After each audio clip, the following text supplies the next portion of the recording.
again. It's that time of the week, and I'm very pleased to be in front of the camera once more because I really enjoy these sessions. It's a privilege for me to meet experts in various fields, and it takes me out of my normal activity because, as you know, my job is publications director of Atheist Alliance International. And that involves making videos like these, but also making articles. I publish daily on Patheos. I blog there. Maybe we'll take a look at that later on. And I also edit the magazine, the journal, the quarterly journal, Secular World, and the newsletter and sundry other things, which keeps me fully occupied. But tonight we have the second ever psychologist on the show. Formerly, we had an evolutionary psychologist, Dr. Ed Morrison from Portsmouth University. But today we have Dr. Darrel Ray, who's currently resided outside of Kansas, the city of Kansas. Here he is. Hello, Darrel. Hello, John. How the devil are you? Technically, it's Kansas City. It was 150 years old. It was called the city of Kansas. So you're 150 years behind times here. Of course, I blame Kansas because it's named two things by one name, a state and a city. So it's deliberately confusing. I'm sorry. I will send that on to the authorities. Well, thanks. Yes. Now it's a bit of a strange week we're at the end of, isn't it? Some things have been happening. We've had the horrible, the barbaric beheading of a teacher just outside Paris. And actually, I blogged about that on Patheos a couple of days ago. And at the same time, in the same week, we've also had the Pope declaring that suddenly it's okay to get married if you're gay. What sort of a going on is this? But you can't have sex. Still, that's my assumption there. But you know, the gay sex is not allowed, but gay marriage is, evidently. Well, even so, it's odd, isn't it? Because apparently now you can get married if you're gay and have sex, but you still can't get married if you're a priest. True. Or even be a woman if you're a priest. So this is just too confusing for words, I think. I think our dear Pope is trying to have his cake and eat it too. He's confused. Yes. Seems like it. So, Darrel, I introduced you as a psychologist. I said you're the second psychologist that we've had on the show. Can you, for the benefit of our audience, explain the difference between a psychologist and a psychiatrist? Well, the distinctions are fairly simple and at the same time can be a little more complex. A psychiatrist is at least within the most United States, it's an MD, a medical doctor, and they have medical training. They get the full medical training 4 years, and then they move on into their specialty, psychiatry, which allows them to assess mental conditions and administer drugs, prescribe drugs. A psychologist has minimal medical training and generally goes through roughly the same time, 3 to 4 years of training, and they take on a specialty after their primary academic training. But they do not, their training is around generally talk therapy or some other. It can be experimental psychology too. It could be social psychology. It could be evolutionary psychology. There's a lot of specialties you could move into. In my case, I moved into counseling and then to clinical psychology, which is, what a large number of psychologists do because they want to practice and work with people. So I never could, and no one in my position would, or rarely would be allowed to prescribe drugs. There are some entities, some states, some countries that allow psychologists with some very special medical training to prescribe drugs, but that's still pretty rare.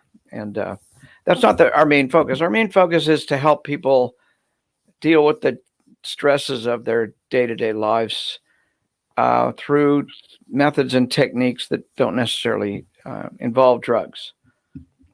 Although we work very closely with psychiatrists because many people need the drugs to stabilize themselves and then move into learning cognitive skills for coping with stress and things like that.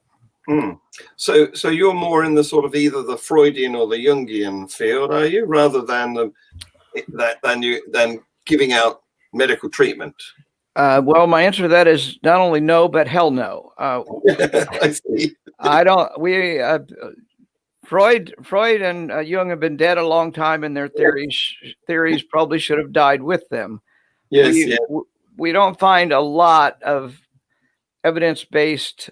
There's virtually nothing evidence-based about Freud or Jung. It's not to say they didn't contribute or ask some questions that needed to be answered. It's just they didn't answer those questions. Yeah. Today we have a myriad of tools for study. Yes. For assessing neurology, for looking at the impact of certain kinds of treatment. And we know that the techniques and methods of both of those great men, and they have some great books. And I mean, The Future of an Illusion is, I cite it in my own book, The God Virus, several times. It's a really well-written book about the psychology of religion.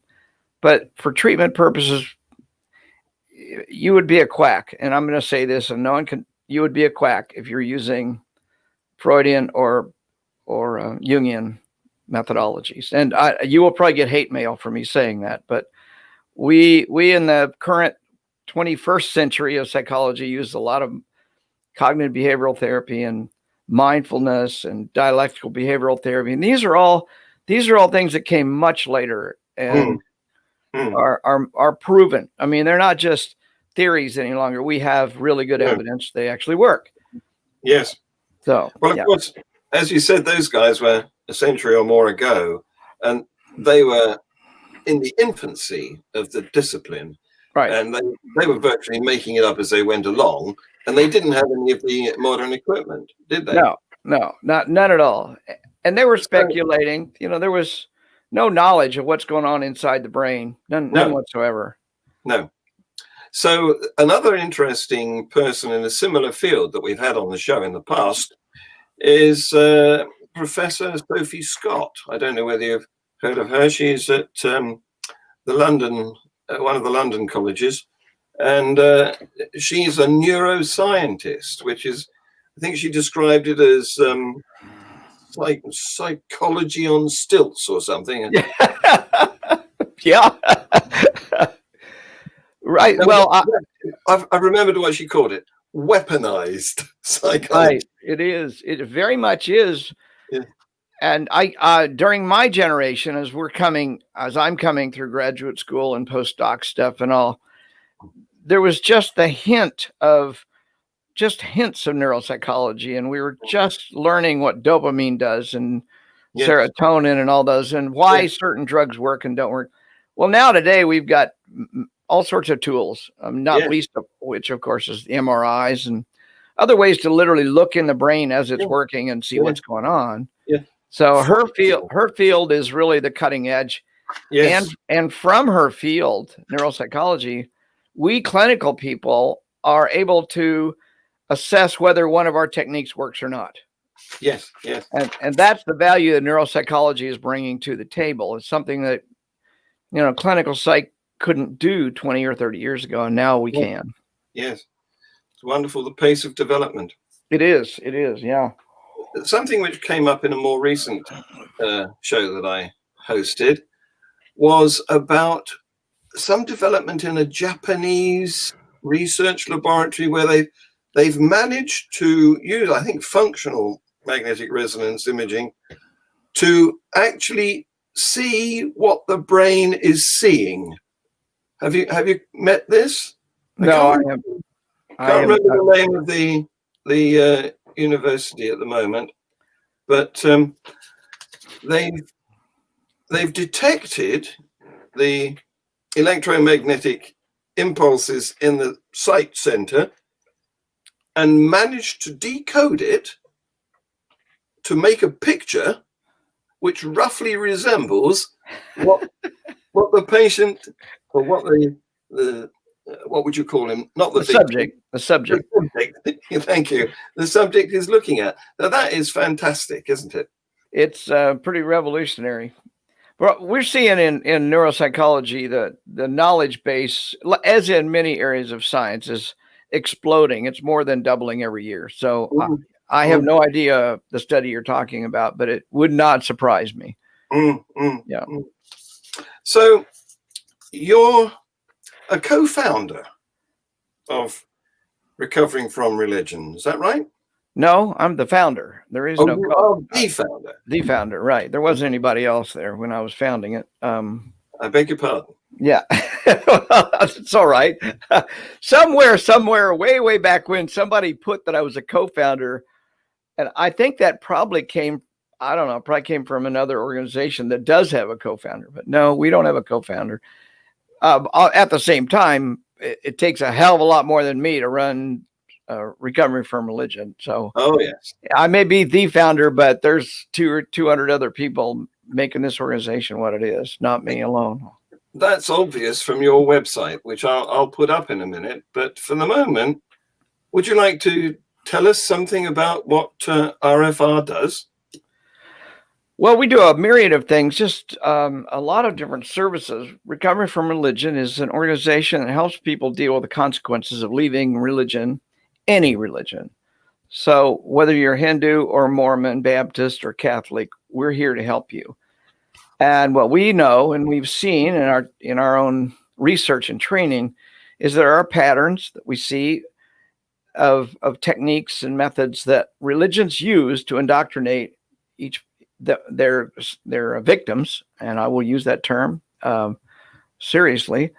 And from those techniques, if you want to get out of them, deconvert, it requires some mental energy and it requires some techniques. It requires some outside help oftentimes. So, because somebody who is living within the confines of a religious construct is trapped cognitively oftentimes. They can't see their way out, and we're here to help them find their way out. Now, we are not a deconstructing or deconverting organization. That is not our purpose. We're simply here to help people ask questions and find their own way. Now, that's really important because we're not out to make anybody an atheist. That's not our goal. Our goal is to help people find their own answers. We will even help you find another church if you're not happy with the one you're in now. Now, from some of I'm an atheist, as you probably know, John, and some of my atheist friends get really pissed off when I say, we'll even help you find another church. Well, that's because we take our mission really seriously. We're here to provide hope, healing, and support. Those are the three things: hope, healing, and support. Where you find that is up to you. We do not dictate where you find it. For many of us, leaving the church entirely and religion entirely and being an atheist was the solution, but it's not the solution for everybody, and we're not trying to dictate that. And I think you'll find if you ever chat in or call into one of our chat lines or helplines that our agents are really well trained to keep their own values, their own beliefs out of the conversation, which is hard to do. So that requires training. And John, we train all of our agents very carefully. We supervise all of our agents, and we take phone calls and we take chats. You can go right there. You can see on the lower right-hand corner of our webpage a little phone button, and on the lower left-hand, a little chat button. You hit either one of those, and you'll be able to talk on a phone or talk by text with one of our agents. And we cover 16 time zones. We have volunteers literally from Australia to South Africa to New Zealand to England. We've got people on 16 different time zones. So we can cover phone calls and chats pretty much 24 hours a day with our volunteer base. And then we have small group meetings that meet face to face in coffee shops and things.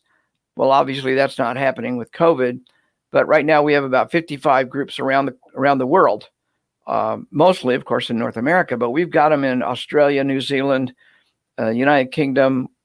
We've got some that we think might get started up in Spain. We really expanded internationally in the last couple of years. We've been doubling in size about every year, maybe even more so this year. COVID has really had a huge impact on recovering from religion. Yes. Because we can't have face-to-face meetings, so now we're doing everything online. Well, if you got a meeting in Atlanta, Georgia that used to meet together, now they have to meet online. Well, somebody from England could join that group. Yeah. Yes. So it's that kind of internationalized some of our efforts even more. Absolutely. So. Yeah. Well, we very often get viewers from Canada, South Africa, and America itself. We don't often get live viewers from Australia because it's the middle of their night. Right. It's very early in the morning where they are, depending which side of Australia they're in. One of the things we've done since the advent of COVID was having a Monday night talk, and anybody's welcome to come to the Monday night talks. It's called RFRX, kind of like TEDx, only it's RFRX, and we have a very good speakers on various topics every Monday night. Last Monday night, I was the speaker, and I was talking about religious trauma syndrome and what causes it and how you treat it psychologically. The week before that, we had a very well-known sex therapist, Dr. Stephen Davidson out of Florida, who was talking on sexual integrity. And as you can see there, Yasmin Muhammad talked with us a few weeks ago, and Mandisa Thomas talked on the Black religious experience. And I mean, it's just every Monday, some new interesting. Jenna Selby, I'm seeing, just came by. She's been on the program about 3 times. That one you see there, Ito Utini, wow, that was one of the most amazing RFRXs we've had since we started doing this about 8 months ago. She is blind. She's from Morocco, and her literally made it to the United States, went to the University of Arkansas. I mean, just her story is just almost unbelievable. But that's the kind of people we're getting. And the folks you see right there in this next one, Lloyd Evans and Sherry. Sherry's from Australia. And of course, Lloyd, I believe, is in Croatia right now or somewhere like that. So they're on the opposite sides of the planet, but they came to talk to us. Yeah, I think Lloyd was 3 o'clock in the morning or something when he was talking. Yeah. So we have a lot of services, John, that your listeners may, even if they don't need the services, they may know people. They may have family members or friends that have been traumatized by religion, or a child who's being thrown out of their house because they're gay, or they're being forced to go to church by their Catholic parents and they don't want to go. I mean, there's lots of things that come up with respect to religion, and we're here to help, not telling the answers, but help them find the answers. Yes. And our resource pages are phenomenal. They're encyclopedic. You think of one problem somebody would have leaving a religion, and I guarantee you, we probably got a dozen books or articles on that same subject. And we have a whole team that just does nothing but look for resources. That's their whole job. I was impressed when I started to look at your website. It's huge, isn't it? And the number of staff you've got on there and volunteers and experts is fantastic. We have the most amazing volunteer group, John. They're just every day. We had a board meeting yesterday, and I'm learning new names of people I didn't even know were part of RFR, but they're full-fledged volunteers. I mean, we just have so many people. I can't keep track of them all. Yes. And they're doing some great stuff with new software and web development, so that we can meet the challenges of the future.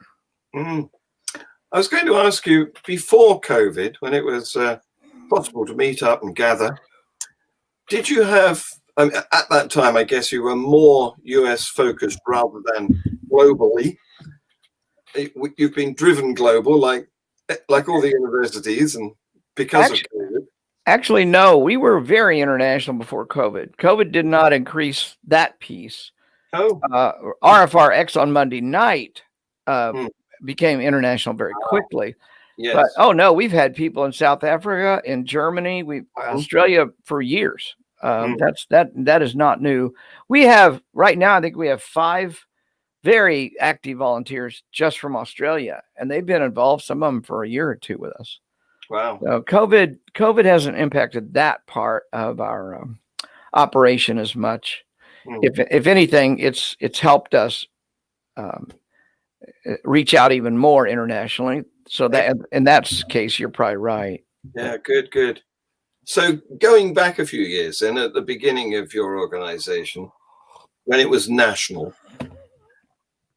did you find that most of your clients, I'm not sure whether that's the right word, Yeah, came from a particular region? I'm thinking of, did they come from the Bible Belt, perhaps? Well, the Bible Belt's kind of hard to define in the United States. I know they have a Bible Belt in Australia. I think it's called Queensland. Well, it doesn't seem to be anywhere rural, does it? Yeah, it does, because if you go to California, the cities on the coast are right. very enlightened, shall we say. But if you go a few miles inland to the countryside, even in Silicon Valley, which to European eyes is a funny shaped valley. It's a wide plain. It's not a V shape at all. Yeah, right. But you don't have to stray far off the coastal roads to meet real right-wing, backward thinking. Well, people. that's true of almost any area of any country. I mean, there's a Bible Belt, so-called, in India. There's places where it's very conservative religious. Yes. And so I don't think that's unusual. It's almost always the less developed and the more rural areas of any country. But yes, the answer to the question is in kind of.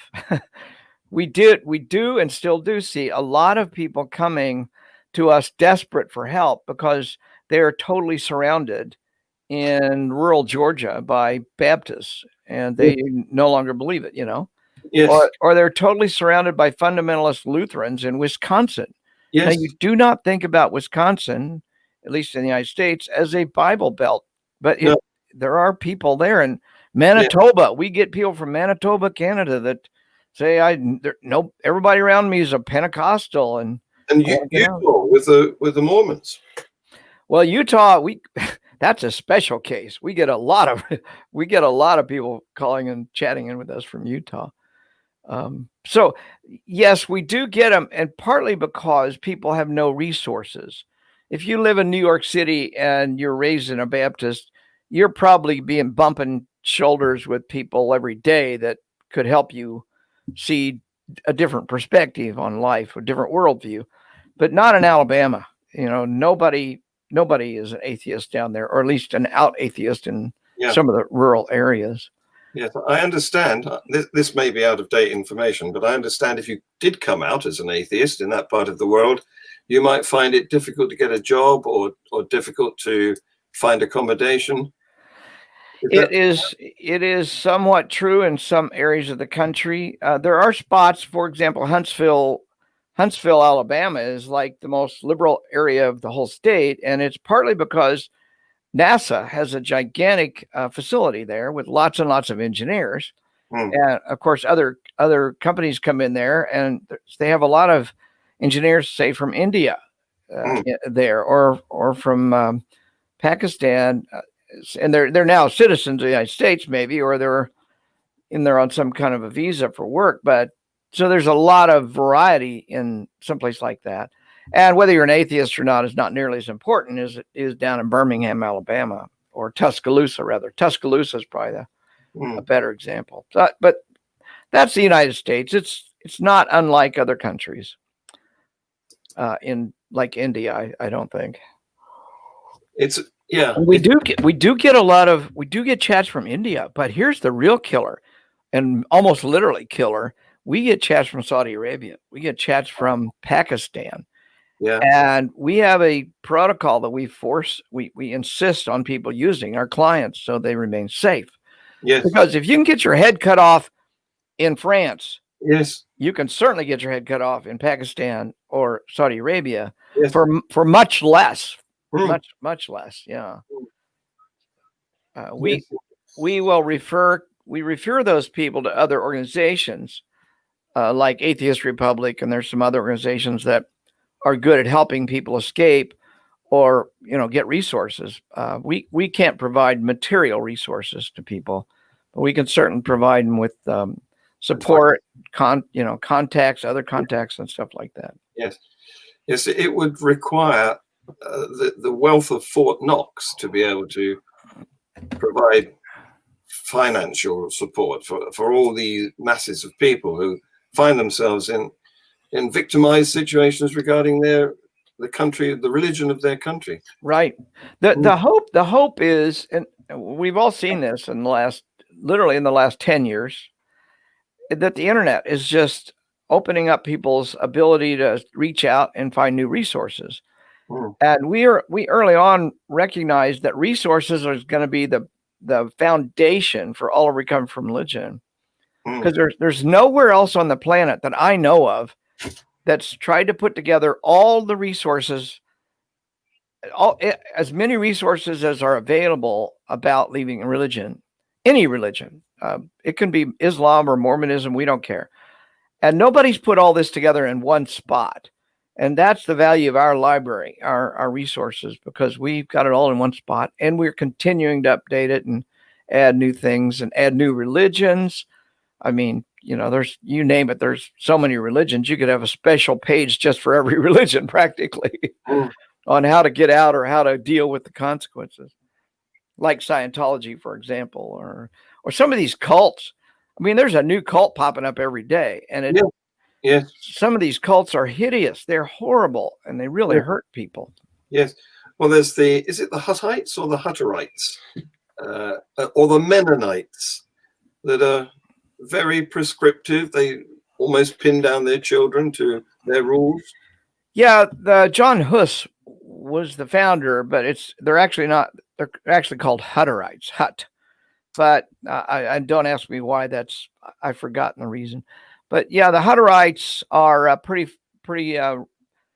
primitive, as are the Amish and some brands of Mennonites, and they live on a farm and they don't have electricity in their house, and they've got rules. And each community, at least in the United States and somewhat in Mexico, these are very insular communities that have been there for 100, 150 years sometimes.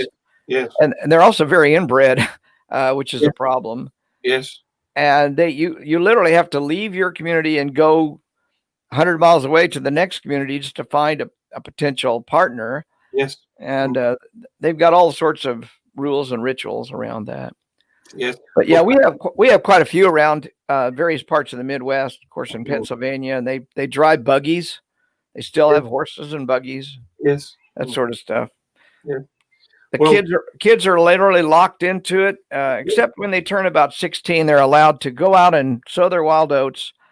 And then if they decide they like it out there, they stay and they never talk to their family again the rest of their life. Yes. Yes. And almost all of them come back because they're totally unprepared for the real world. Yes. Yes. They have an 8th grade education and they've never had to deal with anything. Yes. So it's a great way to trap them and keep them there forever. Yes. Yes.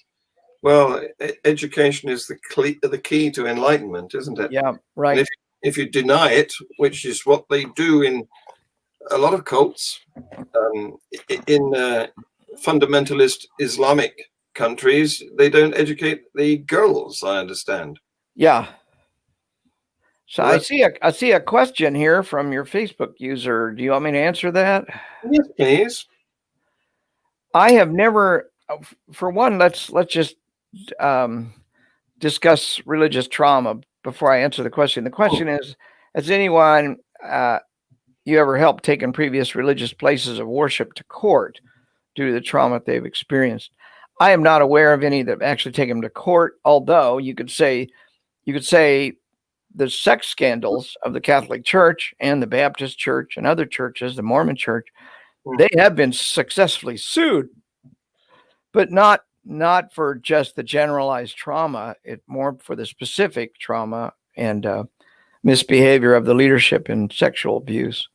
So in that sense, yes, I've seen it, but the whole notion of religious trauma was coined about 10 years ago by Dr. Maureen Winnell, who runs an organization called Journey Free that we work with very closely, and we're very supportive of Dr. Winnell and her book, Leaving the Fold. I will recommend that book.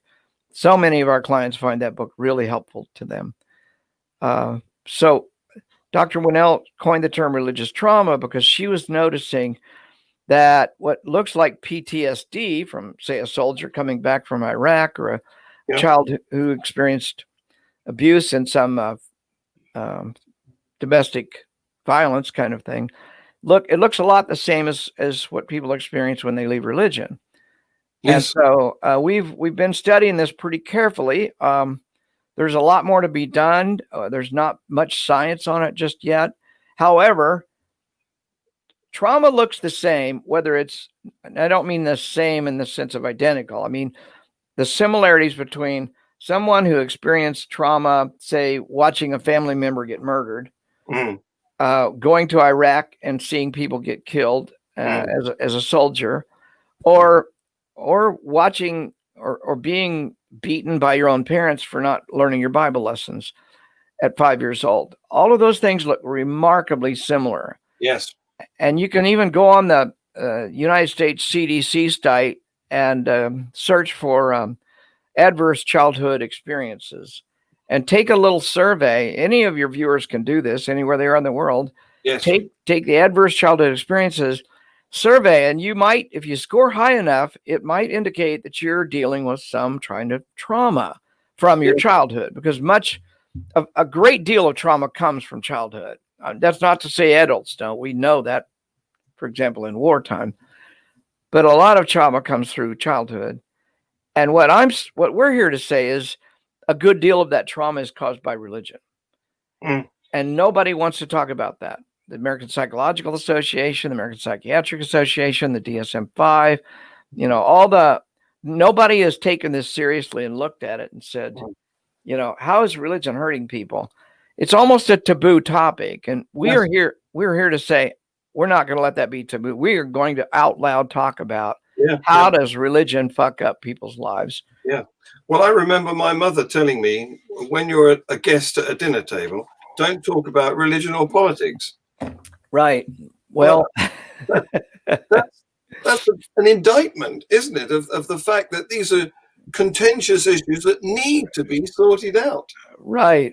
Well, if I don't remember who it was, somebody said, find out what you can't talk about, and you know what controls you. That's Voltaire, I believe. Or Voltaire, right. Okay. He's one of the people it's been probably incorrectly attributed to. Right, yeah. On the subject of trauma and what is it, the soldiers come back with PTSD. Right. I have a private hypothesis about that, because one of the things that I often get invited to debate or to blog about is the source of morality. Because, of course, the theists, the believers, always think that it's coming down from their God, not from anybody else's God, of course, but it's dispensed by their God. But I'm an ex-teacher, biology mostly, so my inclination is to look for an explanation for it out of evolution. And I think that if experiencing trauma caused by horrendous events, like you were mentioning, somebody dying in the family, or a soldier watching colleagues being blown up, or whatever, I think if that results in a mental trauma for us, that's indicative that we have evolved a behavior to abhor that sort of thing. Therefore, progressing on from that, we're sort of adapted to be decent towards one another. Well, I would say that's kind of stretching. I won't disagree with it, but I think it's stretching some evidence. I did say it was a private hypothesis. I can't claim that there's scientific evidence to back it up. Well, I think the missing piece in your hypothesis is that there is a physiological change in the brain. Trauma is, and let me just say this in a very simple terms, trauma is change in the brain. Yes. And as you and I were talking about before we got on the air, we can see this change now. We have machines, fMRIs, and other ways of looking in the brain, and we can see changes in the amygdala. We can see the way the imbalances of the neurotransmitters in the brain. We can see it in the body as well. I mean, if you see an extremely large adrenal gland, if somebody has a large adrenal gland, that means that adrenal gland has been stimulated more than normal and is producing a lot more adrenaline. Yep. And that probably indicates some kind of stress in the environment. Yep. The body and the brain respond, but in a trauma situation, it's not just temporary. It is a permanent change, permanent in the sense of not easily changed back. Yes.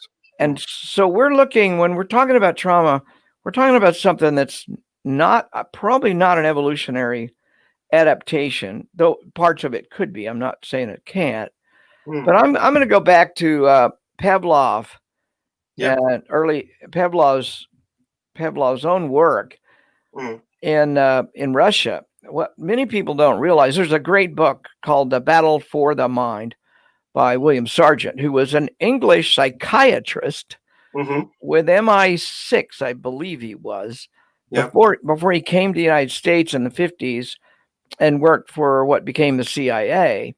Yep. And his research said, let's look at what Pavlov did with dogs after Stalin took over.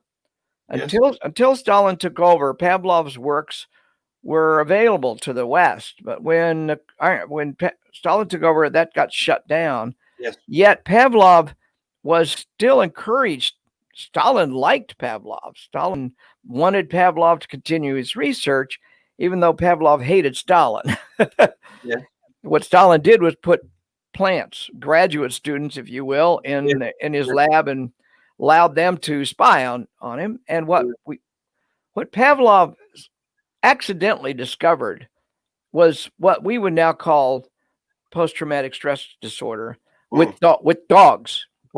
You can create PTSD in a dog just by the kind of stress you put it in, and it is a permanent change in the dog's personality. The dog's personality will change, and it's probably, of course, he didn't have fMRIs to look at, but he could document that it was very difficult to retrain that dog. Yeah. And more importantly, that all the tricks, all the things the dog knew before it was exposed to this traumatic event, was lost. They lost all the training. And what he found, there's 4 different personality types among dogs, and he found that roughly one of them is easily traumatized. The other 2 are can be traumatized and then retrained. And then there's one that is highly resistant to traumatization and doesn't lose or can relearn rather rapidly. So if you just look at it that way, humans have 5 personality components. It's called the Big 5. And we don't have that kind of evidence on humans yet. And there may be there. I'm not as familiar with the literature.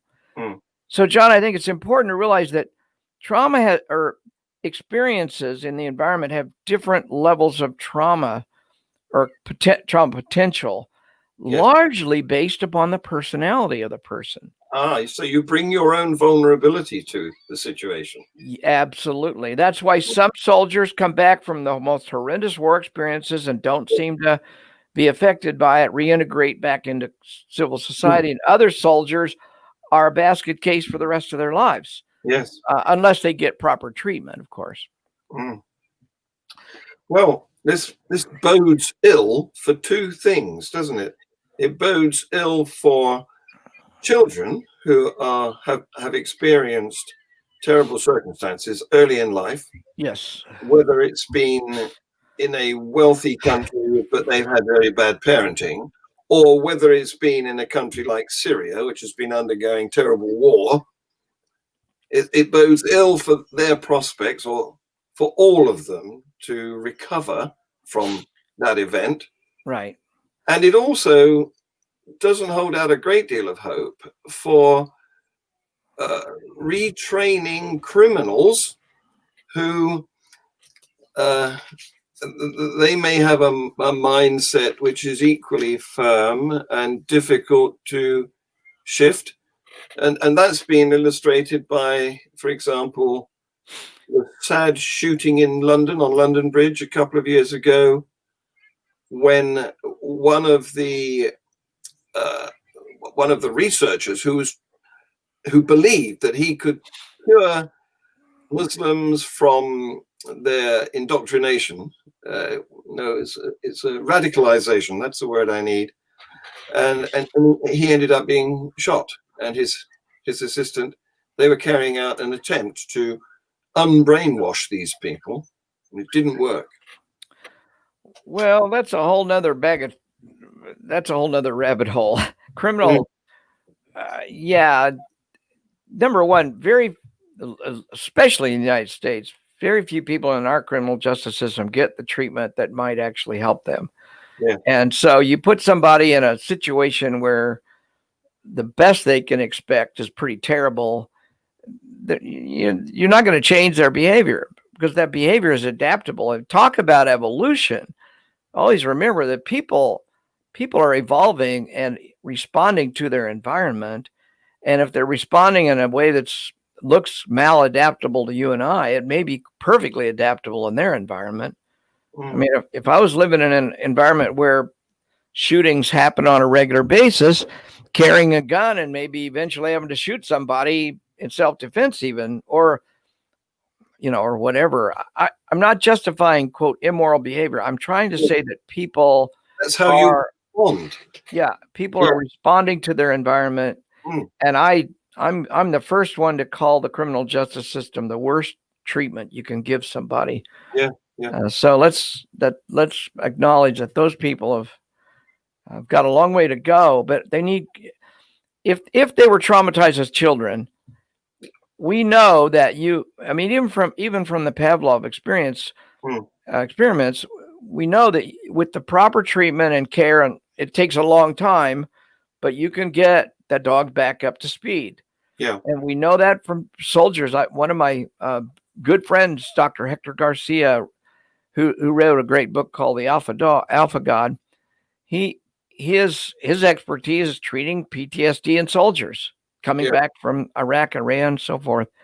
And with the pioneering methodology of treating PTSD is under his supervision, and he's training psychologists all over the United States and probably other places too. Yeah. And we know that it's not hopeless, but you have to use the right treatment. Yes. And it's not available to everybody. And children, because it's so deeply ingrained at 5 years old or 6 years old, are going to take a lot of treatment. Yes, because the brain is developing. It's sort of more plastic in the early years. Absolutely is. And if you imagine you're in a household where everybody's religious and you're constantly being watched, and you're told you're going to hell if you masturbate, and you're doing whatever you normally would do as a human being, and yet your body is your greatest enemy, and there's no privacy, there's no escape, and if you violate a rule, you get beaten. That is not unlike being in a war zone. No. For a 5-year-old kid. There is no safety. There's no safe person. Your parents are the source of your terror. Yes. Yeah. It's heinous. I agree. Yeah. So there's some interesting pioneering experiments regarding punishment, other than imprisonment, going on in Finland, I think, one of the Scandinavian countries, where instead of imprisoning criminals, they're befriending them, which is something that may not have happened to them prior to that in their lives. Right. Yeah.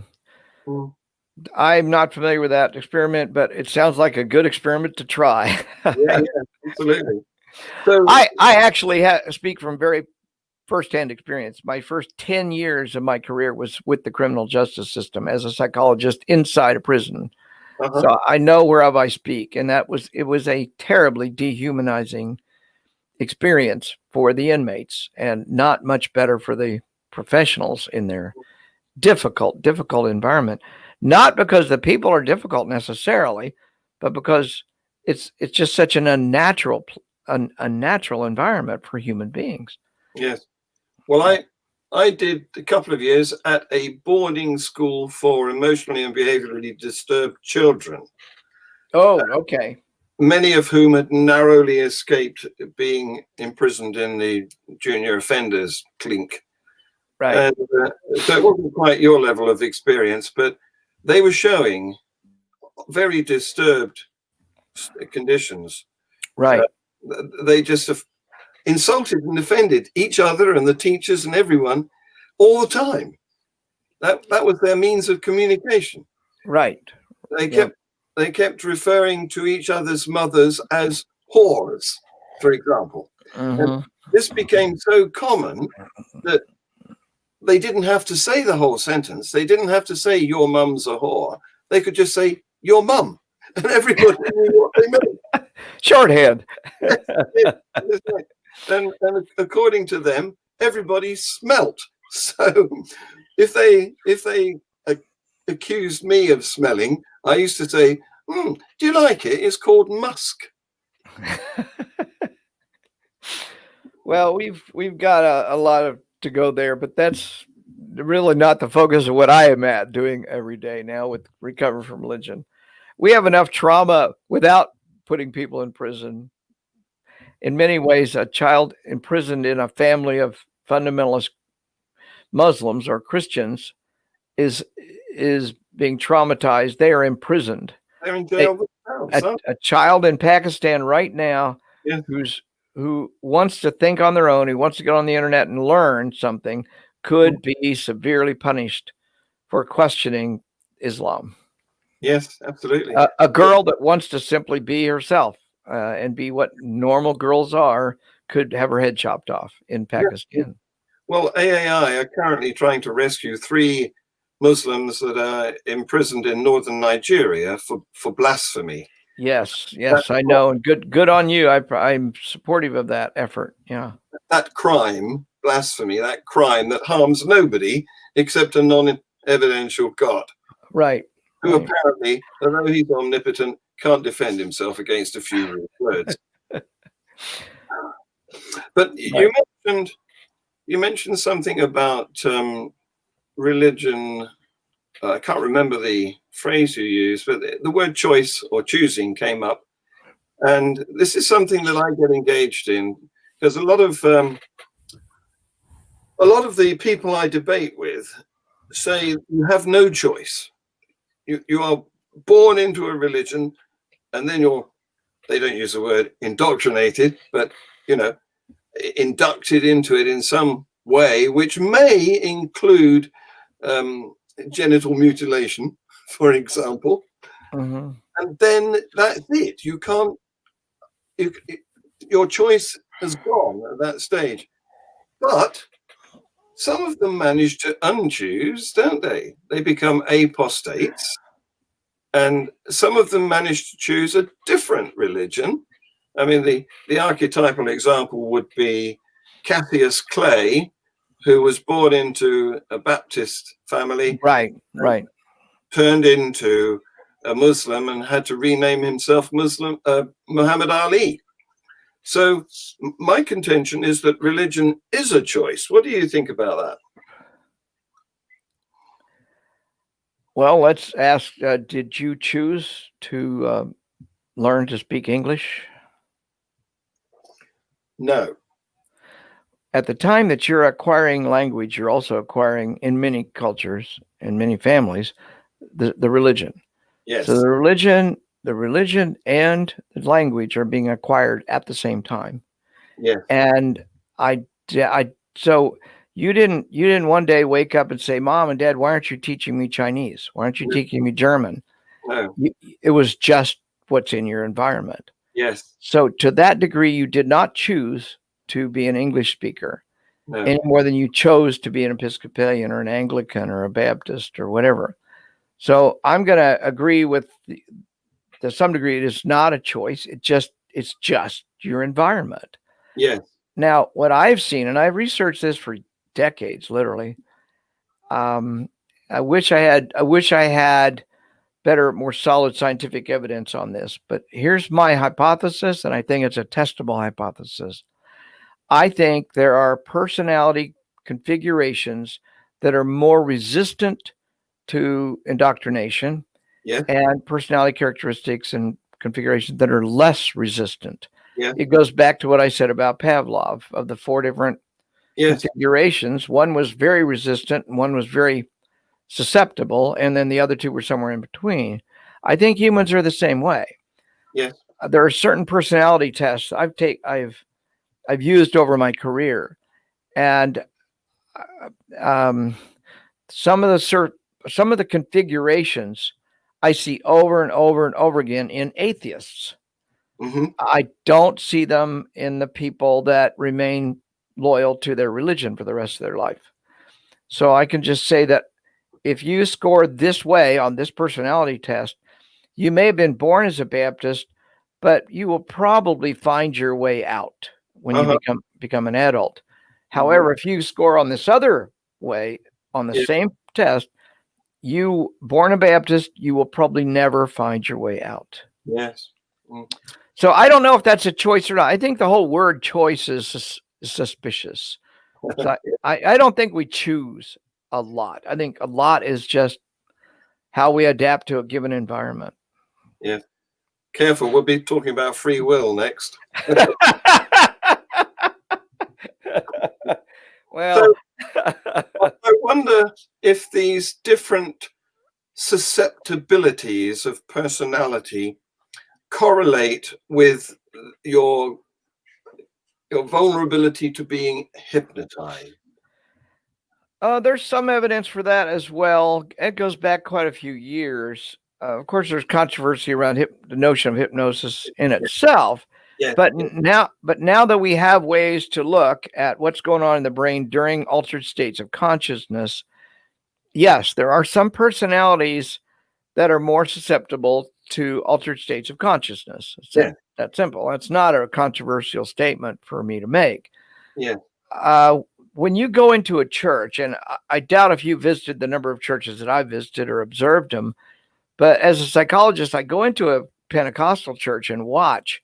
I see hundreds of people going into altered states of consciousness that are not unlike what I could produce in a clinical setting in my own office as I put somebody into a so-called trance to help them get over smoking or deal with a phobia or something like that. So yeah, there's the people who are not susceptible to that particular approach to creating an altered state of consciousness are probably going to be resistant to that environment and will probably get out at the earliest opportunity. Yeah. They may leave the Pentecostals, because they don't want to speak in tongues and roll in the aisles. No. They still may want to remain religious. So, they become a Methodist or an Episcopalian or an Anglican, Church of Canada, whatever. Yeah. Something religion light, or Christianity light. Right. Yes. LITE. Yeah. LITE. So while they're all happy clappy, you're standing at the back like some sort of gooseberry, are you?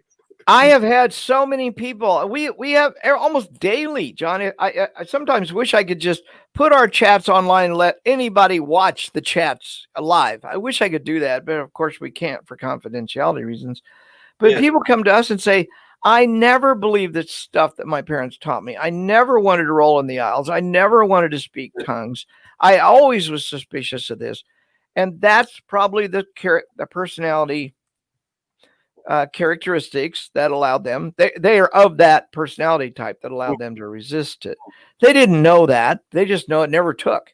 I'm one of those people. It never took with me. I somehow escaped because it just never quite took. There's a thing. Are all psychologists resistant? No, we have some psychologists are very religious. Some are very spiritual. So no, I won't say that.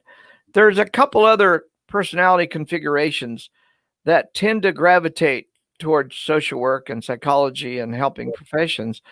And sometimes I find them to be quite susceptible to things like New Age ideas or ways. They may not be as susceptible to traditional religious stuff, but they're still susceptible to irrational ideas. And they'll buy from Gwyneth Paltrow. Exactly. Yeah. Yeah. So that's pretty common. I unfortunately, just because you've got a PhD in psychology does not mean you're not susceptible to infection with infectious ideas, irrational ideas. Yeah. We've got another question here about the future plans. What do you think about that? Well, I tell you, we have massive future plans. We have really expanded recently. We've had some generous gifts from some donors that allowed us to really reach out and get more exposure on social media. And I'll just say, if anybody wants to help us, we're always ready to accept your donations at recoverfromreligion.org. Hit the donate button. We will put links to it in the comments. So what about? Well, I wanted to answer that question, and that is that we are expanding internationally in a new way. We've already expanded, of course, but the next thing we're doing is we're trying to really push for the secular therapy project to become much more international. And I haven't talked about that. I know we're running out of time, but that's our big plans to push. The second thing we're going to do is we're pushing to challenge schools of psychology that are training, doing very poor training and not challenging irrational thinking, graduating Christian counselors whose real job is not to help people, but to get people back in church. We're challenging. They get a full licensed PhD in psychology, for example, from Liberty University or Regents University or one of those universities, and they're no more qualified than the man in the moon, and yet they can have a license. And people, that the average layperson does not realize they're being they're not being treated properly. So that's our future plans, or one of them. Yep, good. So you reminded me when you said about how it takes training so that you help people find their own direction rather than impose your own propaganda. Right. That reminded me of street epistemology. Well, you might not be surprised that Anthony Magnabosco, one of the great practitioners, is one of our main volunteers and has volunteered for 5 years. And we don't require our agents to learn street epistemology, but we strongly encourage them to. And it does take time and practice. But our agents, I'll tell you, our best agents are the ones that have learned street epistemology. It's just almost that simple. And of course, a new agent doesn't know it. It takes a while to learn it. And we provide a lot of training and a lot of oversight, supervision, and feedback for our agents. Because we found you can't argue someone out of their religion. No. All you do is alienate them, and then they dig in. Exactly. And so we find the street epistemology is a very good set of skills. So along with Socratic questioning, which is a little broader than simply street epistemology. Yes. So what about the clergy project? They're in the same business as you in a more specialized field, though, aren't they? They are. They are not officially connected to us or with them, but we work very closely together. Minutes before I connected with you, I was talking to one of the clergy project members, and we support them and they support us. They have a different mission, of course, and they have about 1,000 people in their current organization that are all former ministers or currently preaching. I mean, or still ministers. We can't get out, can they? They've got no alternative income. Exactly. We do get people calling us up that are ministers, and we refer them right on to the clergy project. Yeah. But there's a whole segment of people that need our help that are related to them. The wife, the children, Yes. Yeah. the spouses of the ministers, they have nowhere to go. So Yeah. we have a special place just for them at Recovering from Religion. All right. If you come to us and chat in and say, I'd like to join your RFR community, we can admit you to our private community that's carefully monitored, because we don't want anybody getting hurt. No. And if you're an ex-minister's wife or a child of a preacher, we can help you and we can get you into that community. We also have a whole group of other things like ex-Mormons, ex-Baptists, ex-Muslims. All those are in our community too. So if you want to join one of us and talk to other people who've gone through the same thing you are, contact us.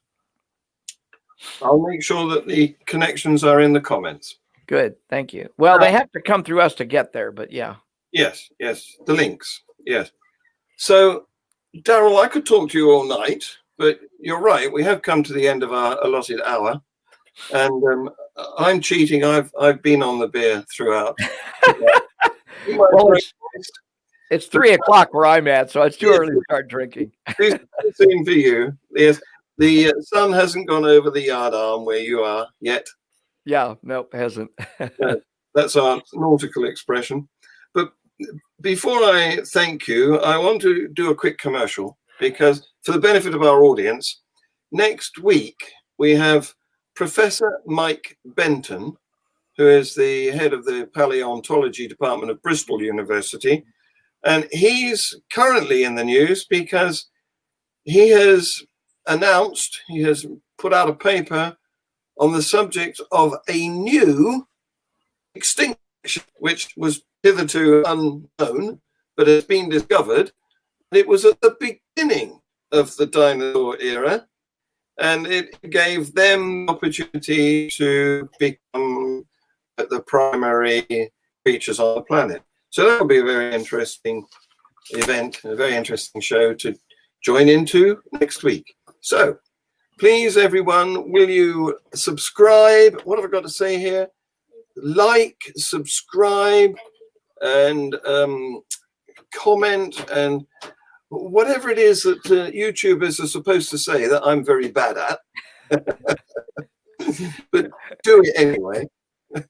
And Darrel, thank you very much. You've been fantastic. Thank you for having me.